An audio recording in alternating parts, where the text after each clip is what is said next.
President Atul and my dear friends,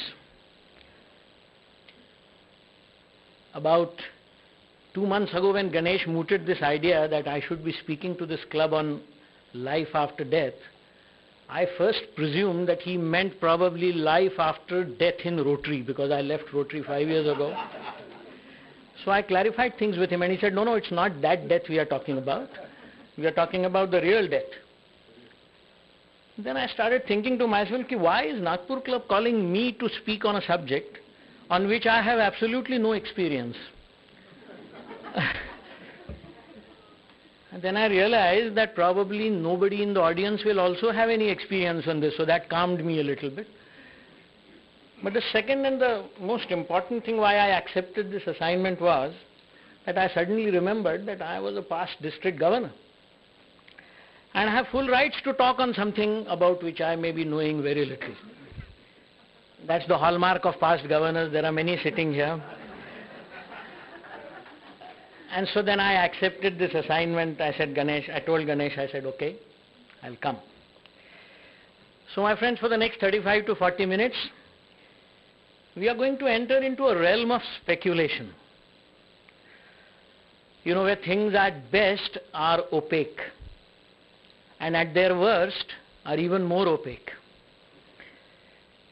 So our journey is going to be very captivating and mesmerizing, because death is a topic which interests all of us. I'm sure it interests all of us. But apart from being mesmerizing, this journey is going to be very bumpy. So I'd suggest please fasten your seat belts. I've divided my talk into 5 distinct sections. I won't mention them to you, you'll realize it. And after each section, or maybe after 2 sections, I'll take a small pause and pose certain questions. Now each one of you needs to answer those questions yourself. And at the end, of course, I'm going to share what my personal views are on this entire topic. And this is, I hope I'm able to do this within the time that has been allotted to me. Let's start first by defining death and life after death, so that things are very clear, all of us are on the same wavelength. Death means heart has stopped and the brain has stopped working. This is, I guess all doctors would agree that this is indeed the definition of death. Heart stops and the brain dies. What is life after death? I have defined it this way, that correlation of any matter or energy with the living thing when he was alive, he or she was alive. Any kind of correlation. We are not insisting that we should exist in the same form as we are today. It could be energy, it could be an identification, it could be anything, any entity in fact. So that's what we will call as life after death. It need not be the life that we are presently living. Now, life after death is a concept which has been floated by religions. I'm sure you'll agree that most of the religions have floated this concept, and that's how it has reached us.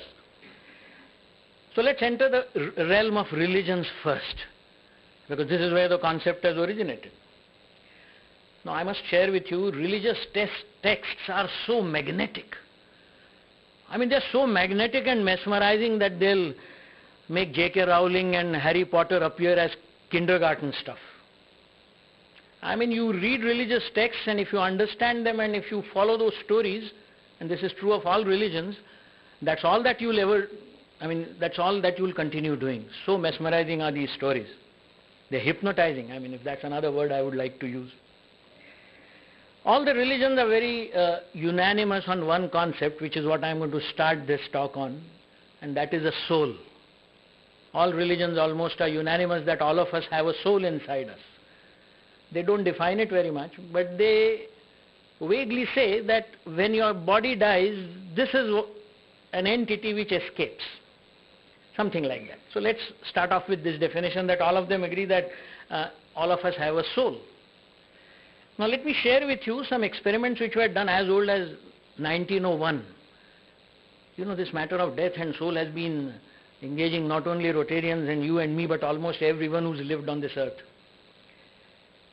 And a scientist called Duncan MacDonald conducted some experiments way back in 1901, where he wanted to find out whether this soul weighs anything. So many of you might have read about experiments where dead bodies were kept inside closed caskets, and then the person died while he was inside that casket, and they were wanting to find out whether the glass breaks or something, whether something escapes or some energy goes out or whatever. But this guy was actually a scientist, so he said, let me decide by weighing the person before he dies and just after he dies. And let me see if there is any difference in weight, so at least that will give me an idea that there is something like soul.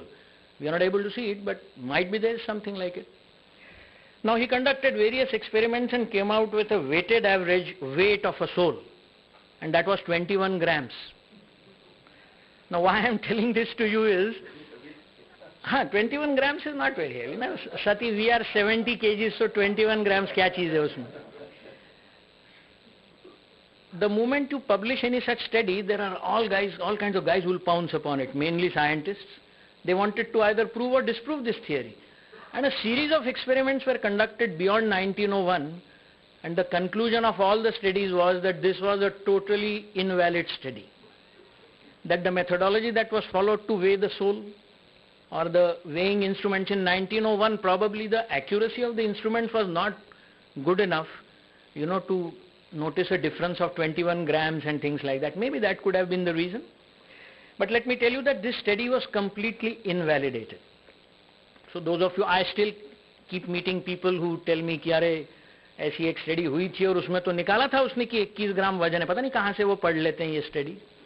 So I wanted to make it clear that this study was completely invalidated by fellow scientists who wanted to reproduce these results.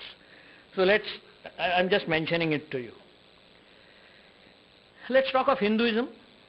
I'm starting off with Hinduism because I guess most of the people here, and I am also a Hindu. I mean, I could call myself a statistical accident that I was born in a Hindu family. Most of us are statistical accidents. How does the Hindu religion look at this concept of soul? I'm sure all of you know. We die.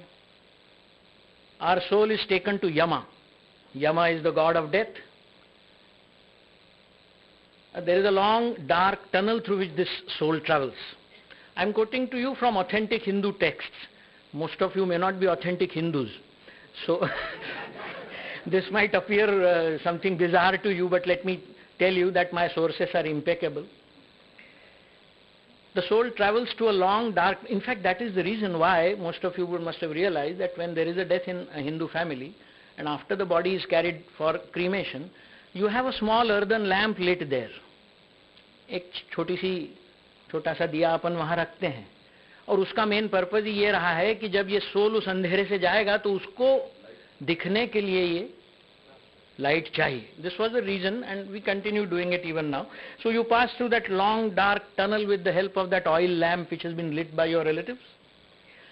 And then there is Chitragupt. You reach Chitragupt. Chitragupt is the accountant of God or whatever. He looks at all the good deeds that you have done, all the bad deeds that you have done. The balance sheet obviously doesn't tally, depending upon which is more, whether your good deeds are more or whether your bad deeds are more. You are then assigned a room in either hell or heaven, Swarg or Nark. But this is a temporary abode. I mean, other religions differ from Hinduism beyond this. In Hinduism, they say you are put into Swarg or Narak until the time you are reborn.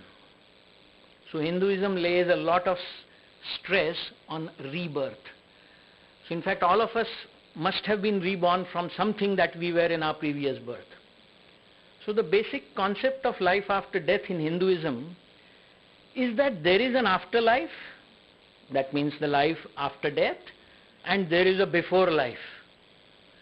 And most of us are enjoying both, because we must have been in an afterlife of something that we were born in our previous births, and obviously there is an afterlife awaiting us after we die in this birth. So Hinduism is the only religion which says that there is an afterlife and a before life which exist simultaneously for all of us. Hinduism also believes in continuous reincarnation. In fact, Hinduism's philosophy says that you keep on getting reincarnated so many times until you become so pure that then you merge with God. And that's what we popularly refer to as moksha or nirvana, whichever way you want to put it. And all this depends upon your deeds in that particular birth. So in a nutshell, this is what Hinduism says, and I'm sure all of you are aware of this. I would very strongly recommend to you a book which has been written, you must have heard its name, but I don't know whether you ever tried to read it. There is a good English translation available, so I guess it will be good for you to read it. It's called Garud Puran. Have you heard of this book called Garud Puran? Okay, you've heard of Garud Puran.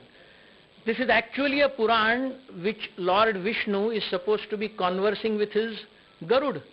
Garud is the vehicle of, an eagle is the vehicle of Lord Vishnu. And this is what he is telling his, I don't know why Lord Vishnu wanted to tell Garud about everything. Because this Garud Puran exclusively deals with what should be done with a human being after he dies.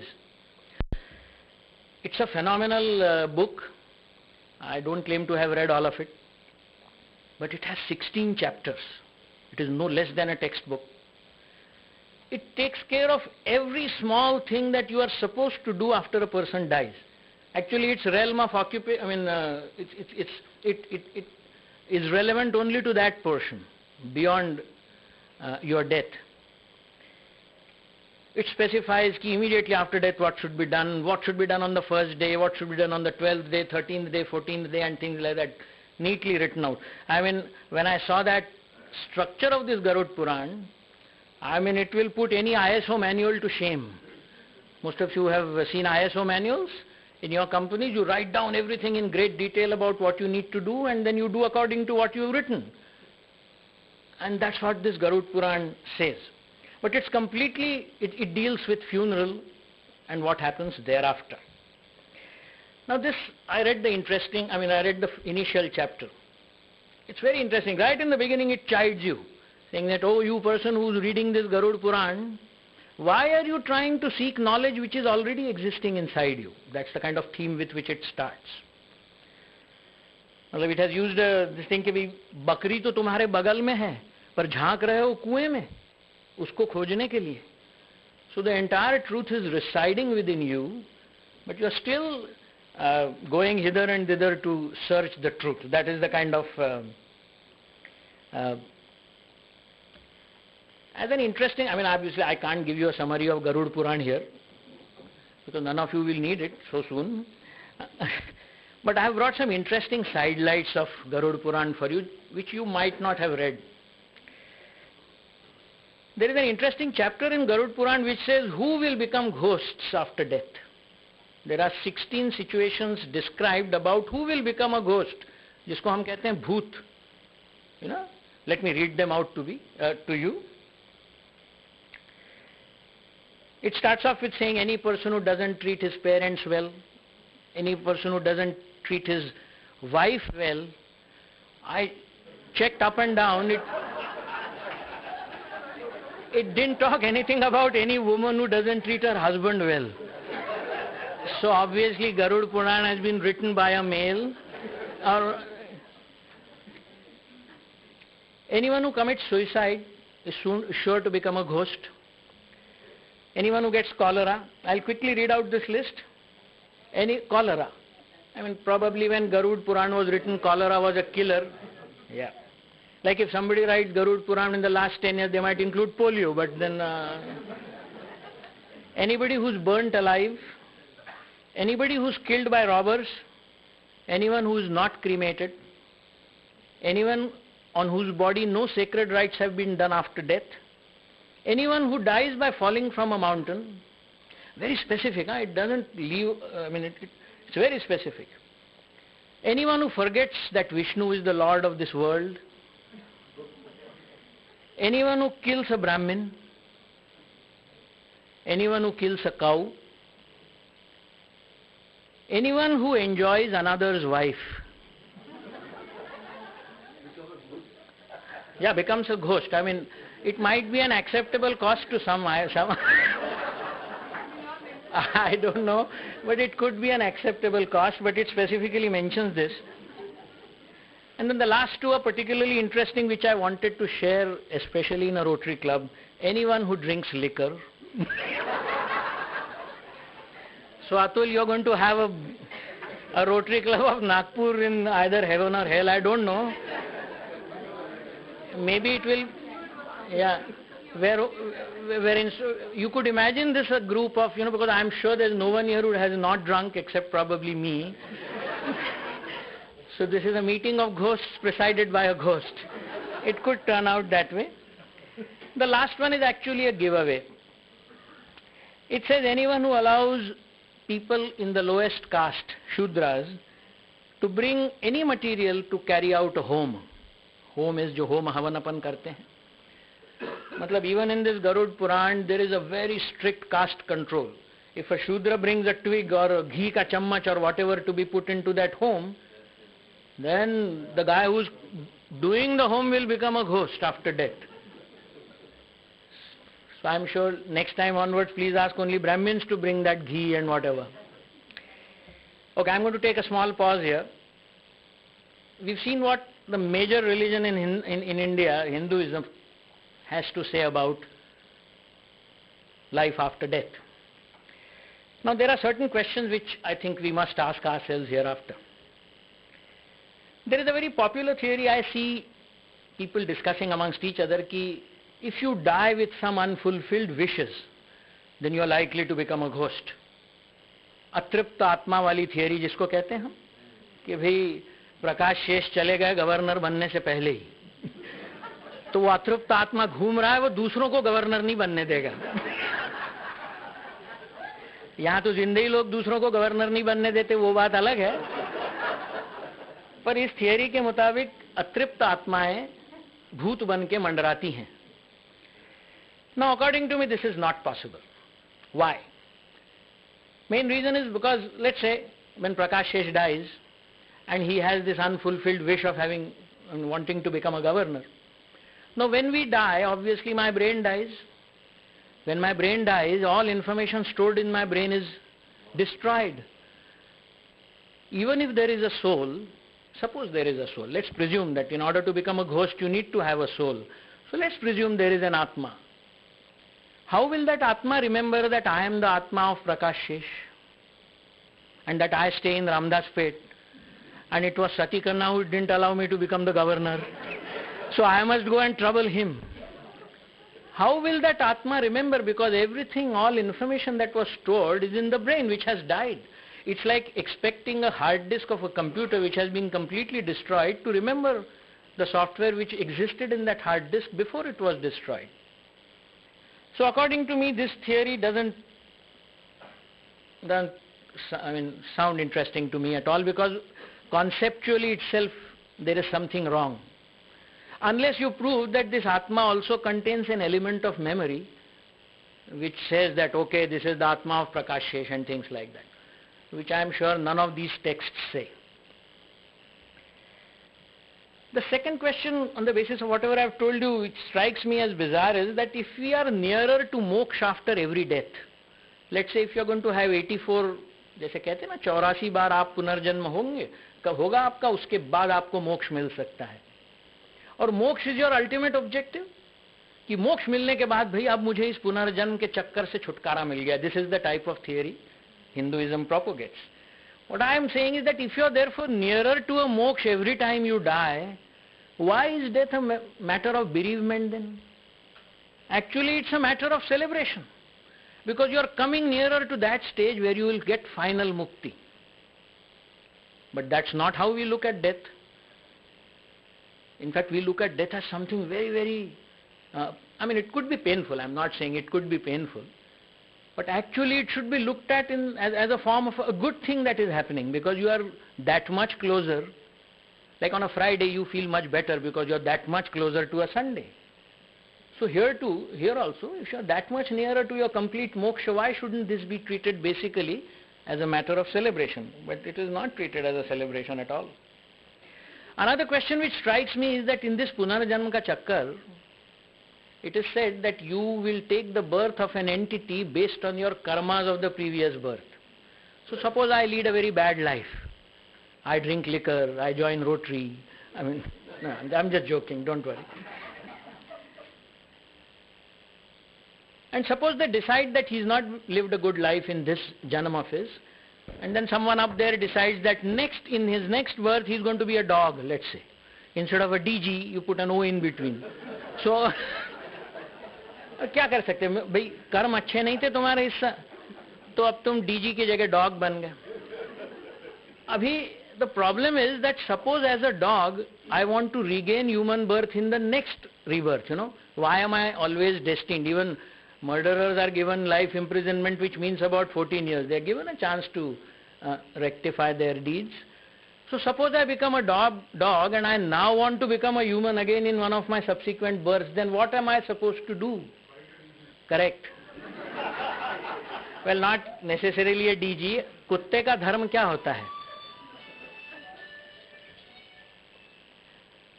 The dharma of a dog is to bite, and therefore if I continuously bite people, I am following my dharma as a dog, and that good karma should now give me once again the birth of a human being.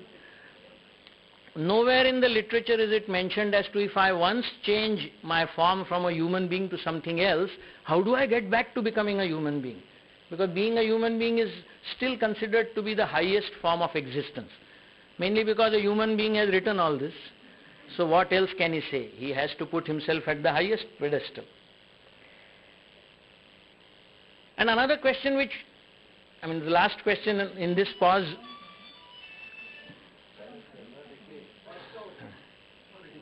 No problem. And if we agree to this theory that souls are getting a new body, maybe they have not specified the time period, but जैसा मैंने कहा कि this theory says or this philosophy says that you are put into Swarg or Narak temporarily until you find another body to come back to this earth as an animal or a human being. Now if the soul is getting into a new body, why do we perform Shraddha?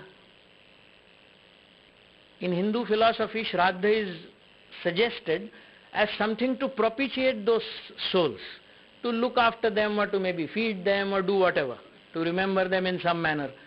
Now if you continue performing Shraddha for maybe 15-20 years, by that time that guy might have got reborn 3-4 times. People perform Shraddha, till the very end. So that particular soul which has now changed 3-4 bodies, how would your Shraddha reach him? Or whatever you offer in the Shraddha reach him? Now this philosophy is again completely silent on this. So these are some of the questions which I have posed for myself and I have also kept in front of you. If you have any answers, please share with me beyond the meeting. Okay, my second phase now, let's go to some other religions. And you'll find a striking similarity. Except that the name of the religion is different. Christianity, all of you know, after you die, it is instead of Chitragupta, it is St. Peter's. He allows you inside those pearly gates. And then once again there is a discussion of your good deeds and a verification of your good and bad deeds. And finally you're put into either heaven or hell. Roman Catholics have an additional belief to this. They go through what is known as a purgatory. Yeah, only Roman Catholics have this belief, saying that it's like a penitentiary where, you could be improved upon. Like you're not holy enough to enter the heaven, so you'll be put there and cleansed a little further until you get into heaven. Guys who are very bad, of course, don't get into that purgatory because they are lost cases. Like they've done so many bad deeds ki unpe koi there's no point in, wasting time on them kind of thing. You go to Islam. Islam has the same concept of Jannat and Jahannam. Once again corresponding to, let's say, Swarg and Narak or whatever. Jannat is supposed to have 8 gates and 8 levels. Higher the better. So if you have not done very good deeds but still you are not bad, you will probably get into the ground floor kind of a thing. If you are a saintly person, you have done very good deeds during your birth, you get into the highest floor of Jannat. Similarly, there are 7 layers in Jahannam. In this case, it's the reverse. The lower the worse. So if you have a big papi, then you will get into the dungeon of that Jahannam, the last floor, the one which is the most underground. Basement, yes. Buddhism also believes in reincarnation. Only thing is it doesn't believe in God. It just believes in karma. Ki based on your karma, somehow automatically you will be reborn either as a human being, a basic Hindu belief, but without the presence of God. Parsis, they feel that after death the soul lingers there only for 3 days. I don't know why. And then it departs downwards to Yima. Yima, the name Yima is very close to Yama, but I don't know, must be a coincidence. After 3 days it goes down to Yima. Now if you have done good deeds, once again karma comes into play. If you have done good deeds, a very beautiful looking maiden will be sitting next on your bed. What will you do with her after death, I don't know. But and if you've done very bad deeds, then an old naked hag. In both cases it's a woman only, please note that. Why couldn't it be an old ugly looking man? No, but it had to be an old naked hag in case you have done bad deeds. So the moment you open your eyes and see who's sitting on your bed, and when that soul opens its eyes, you know where you're going to go. And then Parsis also believe that the descendants of the person who has died, who are remaining on this earth, need to keep on doing rituals in order to feed that soul. Otherwise things may not reach the soul. Now let's take another pause and ask ourselves some questions. I've rushed through the other religions part because it's fairly similar. The idea is similar. Now don't you think these beliefs are a little too accurate? 8 floors, soul lingers for 3 days, and the hell has 7 floors, and there are 84 rebirths. I mean, it's a mathematician's delight. And you are talking of an area where no one has ever been. I mean, he's been there and hasn't come back. Now tell me, you and I, when we go shopping, for a 5% bargain we'll change the shop, don't we? We'll go to Big Bazaar on a Wednesday because that guy says the prices are lower. Such calculating people like us, we very easily believe these 8 floors, 84 births, 3 days and whatever. I mean, there is something doesn't match. I mean, if you are intelligent always. You can't, like a shirt, take out the shirt of intelligence and start behaving like an idiot. You can't. But apparently we do it, all of us do it, I mean, including me. So I was thinking about this, what must be making us do it? Many years ago there was a hypothesis which was floated that as literacy would increase in the society, the effect of religion would reduce. It sounded like a logical hypothesis. Completely disproved. Completely disproved. Let me share with you, one of my IIM batchmates works in ISRO, he's retired now. ISRO, I mean, it's a place where scientists work, and he said before every launch of any satellite or whatever ISRO launches, 2 months before that a small prototype of that missile is created and it is kept in front of Tirupati Balaji for 2 months at Tirupati, and it is worshipped that let our project be a success. Now if PhDs in physics and missile technology do this, who are you and I? So I'm only trying to explain to you the behavior that intelligent people resort to. It's not that they are not intelligent, they've got PhDs. So you can't call them ye phaltu log hain. They are absolutely first class. I found one solution why all of us do it. And that is, most of us human beings want to be immortal. Amongst all the things that attracts us, immortality is one thing which attracts us the most. All of us want to be immortal somehow. And I think therefore, the moment anyone promises you some kind of an immortality, so what if your body dies? Your soul is going to live. If your deeds are good, that's where you will go. And you will get reborn as a human being, don't worry. You will come back on this earth, though you may not know what's happening. All of us are tremendously sold on immortality, and therefore, this is my theory, that religions have just built a superstructure to attract us. They are promising us something which no one else does. Therefore, the effect of religion, you'll remember, or you'll understand why it is complete on whether you are an intelligent guy or whether you are an illiterate guy. Because it promises you immortality, which all of us are after. I compare this with classic marketing management. identify the need of the customer and then satisfy that need.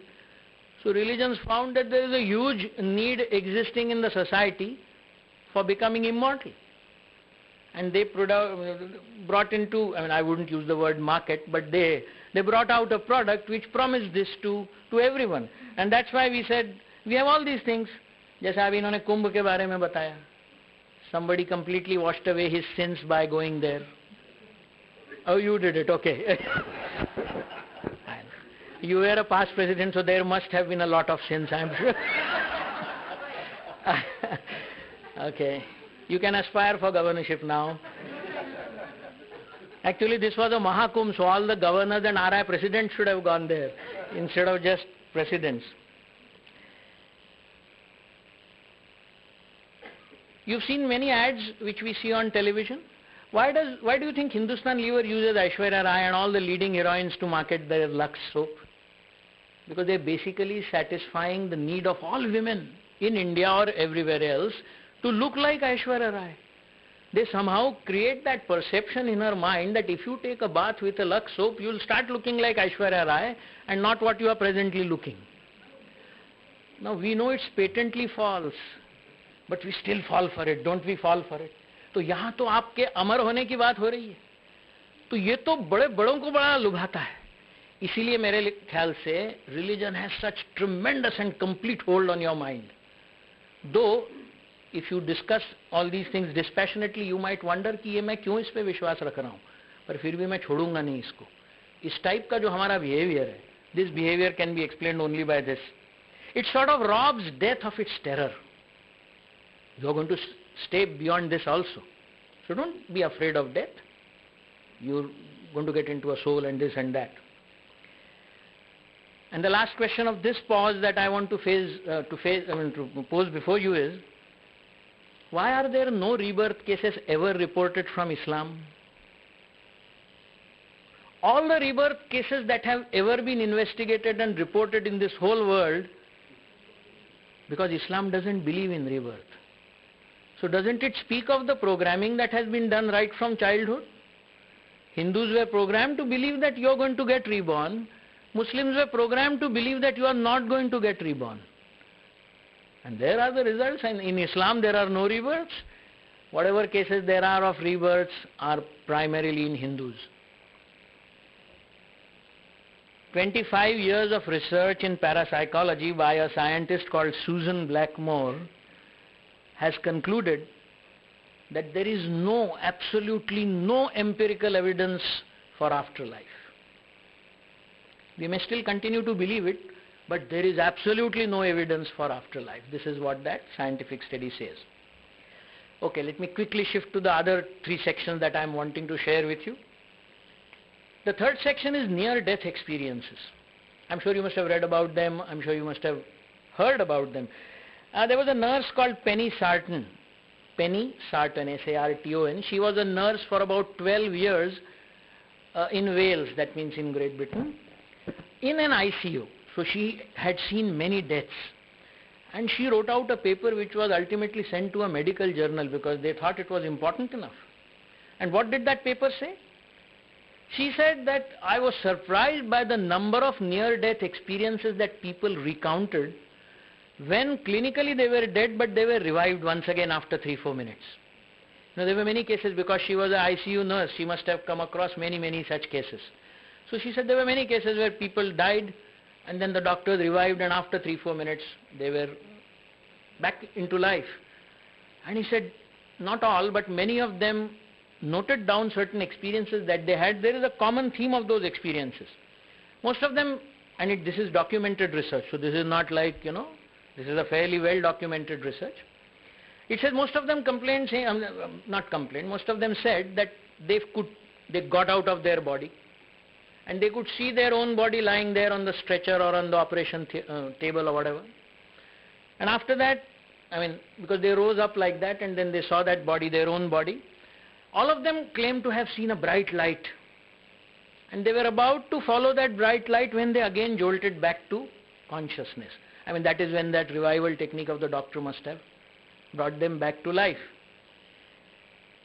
10 years of intensive research was done based on this Penny Sarton's empirical evidence, because she didn't know how to explain it.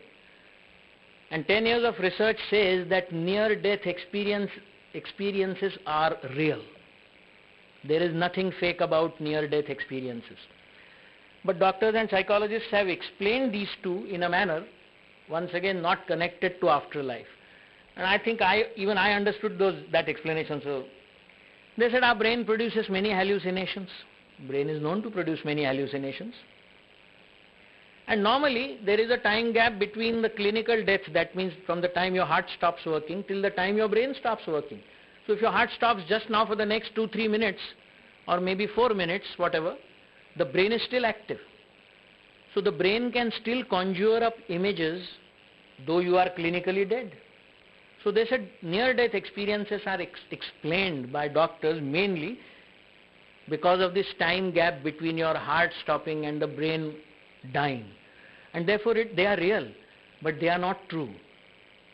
They are real, but they are not true. And then somebody asked them to explain, what about this, I am getting out of my body and I saw a bright light and then things like that. They said this is because that's how you've been programmed, right since childhood will happen. If you've been programmed that this is what will happen, this is what your brain conjures up at the right time. So they still feel that, but one thing is clear, that they are real. The next portion is reincarnation.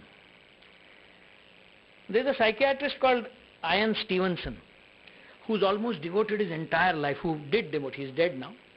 He devoted 40 years to this research and has produced 12 books.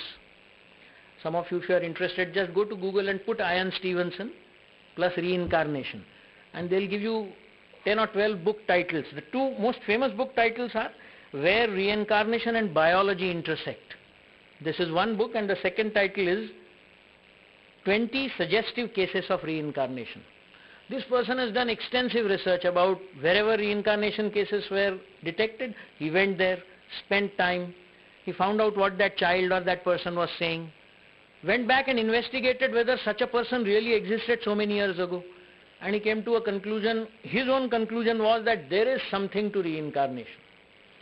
But most of his fellow scientists have completely and summarily rejected his theory also, saying that in some cases he has said that the person who died of a violent gun wound, and the bullet had entered his left shoulder and came out from the other side, and the child who was claiming reincarnation from this particular person who had been killed in that fashion had exactly a mark or a birthmark very close to where that guy was hit by a bullet.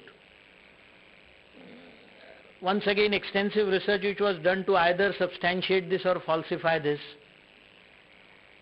did not yield successful results. Most of the psychological community, most of the medical community therefore feels that reincarnation is just that, an idea in the mind. No peer of Stevenson was willing to accept this as the theory. I am coming to the last section, which is I started with religion, I am ending with science.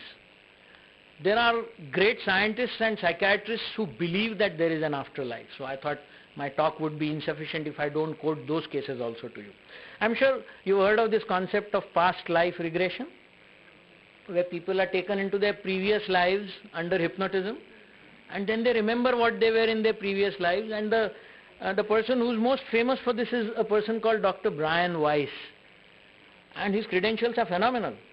He is a doctor of medicine and psychiatry. He was the head of the department in psychiatry at Yale and Columbia. I mean, you can't get a more 24-carat credential for a person who's done this kind of research. And I've seen, many of you can go and see he's alive, and he conducts various sessions all across the globe, and his sessions are extremely well attended. And there's a very famous book of his which I suggest you could read. It's called Many Lives, Many Masters, where he claims that accidentally, earlier he was a non-believer, but accidentally while working with a patient of his, she started remembering, apparently according to him, 80 previous lives. Now if somebody else had said 80, fine, but imagine a HOD of psychiatry from Yale saying that he counted those 80 things and he could substantiate those 80. You can't dismiss him just like that. But that's his theory. Most of his peers have once again been very, very skeptical about this kind of a research, though he is alive. They say past life regression theory is an unproved, unsubstantiated kind of a research. But one cannot dismiss it completely because the person who is doing it has, as I said, 24-carat credentials. There was a gentleman called Robert Baker who, in order to disprove Robert Weiss, did a small experiment which I'll share with you. He took a group of 60 people and divided them into 3 groups of 20 each, put them into 3 different rooms. To the first group, a video was shown which really praised this new therapy called past life regression. They were told that this is the right theory and this is what will set problems right. To the middle group, in another room, they were told that this is a new kind of a thing, it might be good, it might be bad, but it's a new thing, new area. And to the third group, a deliberate lecture was given saying that this is bunkum, complete nonsense, and there is somebody who's practicing this. And then all the 60 of them were subjected to past life regression therapy sessions taken by experts. And true to his this thing, he said in the first group to whom it was told that this is an excellent theory, 85% of the people remembered their past life. 85% said, yes, I was so and so in my past life, or beyond that I was so and so. In the second group, which was told कि भाई ये ऐसी ठीक-ठाक theory है, only 55% remembered their past life. And in this third group of 20 who were told that this is some kind of a mumbo-jumbo nonsense, only 20% remembered their past life. So Robert Baker says that this is inducible. And the basic theorem is that if you talk about certain thing to a certain person, and since it is related to all these things about immortality, about what I was in the past life, etc., that person tends to corroborate that in whatever experiment you make him a part of. Dr. Robert Weiss has started recently a program called Future Life Progression. Earlier it was Past Life Regression. You're going back into your past life. He's recently started Future Life Progression. Even I thought it was very crazy. I mean, imagine going into your future life to find out what you are going to be in the future. I thought there was something basically, so I stopped reading the book beyond this point, but I thought I'll just mention it to you. I really thought it was crazy. But please go and look up his videos. There are some very,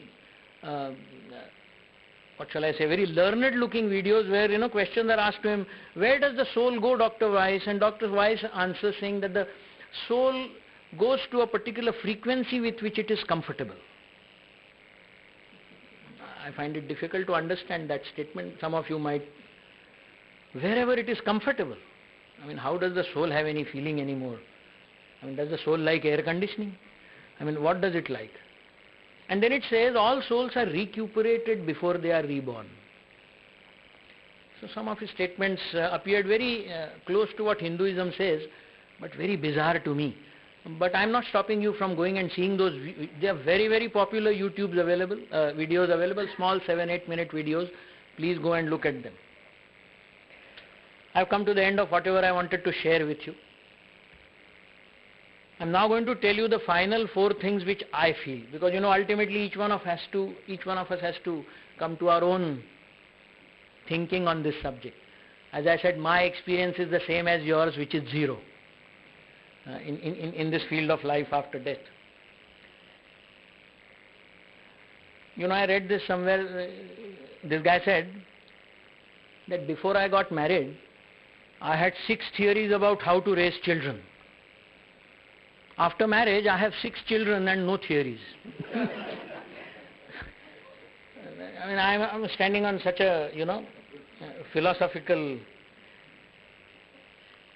My first, you got, this is my opinion. You got to take it, munch upon it, reject it, throw it away, do whatever you want. I personally feel brain is a kaleidoscope. It creates millions of situations just like a kaleidoscope does. Those small bangle pieces or whatever, they get arranged into millions of combinations. Unpredictable. Our brain is far more powerful than that. It creates millions of situations and it will make you believe all the things that makes death look temporary. because even a brain is afraid of dying. So it tries to make things easier for you. By all accounts, from whatever I have quoted to you, afterlife as of now does not seem to be true. I would still request you that keep 1% possibility in your mind that it might be true. I always keep a 1% possibility even if I completely disagree with something. Like tomorrow, who knows, Priyanka's son may become the Prime Minister of India. You've got to keep any possibility in mind. Kuch bhi ho sakta hai. I would request you to keep 1% possibility in a corner somewhere, but please don't take decisions on that basis. What we tend to do is, you'll probably not disagree with anything that I have said, but you'll probably continue doing on the basis that all of this was right, or all of this is right. और इतने सालों से किया जा रहा है तो मैं क्यों ना करूं, कुछ हो गया तो, मैं भूत बन गया तो, वगैरह वगैरह. मतलब most of the times we are so fearful that we would allow this 1% corner in our mind to rule over the remaining 99. My request to you is don't do that. My third request to you would be that in life, please give importance to statistics. Statistics as a subject. I am of the firm belief that statistics in India should be taught from KG1. Because statistics as a subject explains to you why certain coincidences take place. And that why one or two incidents do not mean that it is a theorem or a hypothesis. Only if your success rate is above 50% can you call something a hypothesis. So if you want to think that okay, marne ke baad aisa hota hai, so then at least find out a large enough sample size, and more than 50% of the times at least it must be true. That is what we call statistics. So I think you should all start giving more importance to this subject called statistics, and automatically you will not believe some stray incidents which come to your ear. You read something in a paper, then you start believing it. Dekho main keh raha tha na, because it corroborates what your original thinking was. And my last advice to you would be that if you really want to live beyond death, donate your bodies for medical research. Donate your organs for medical research, even while you are alive and in case you are in a position to do so. I and my wife, we have donated our bodies for medical research 2-3 years ago. So according to me, that's the only good, logical, intelligent way of living after death. Donate your bodies so that someone will benefit out of them. Thank you. Thank you, sir.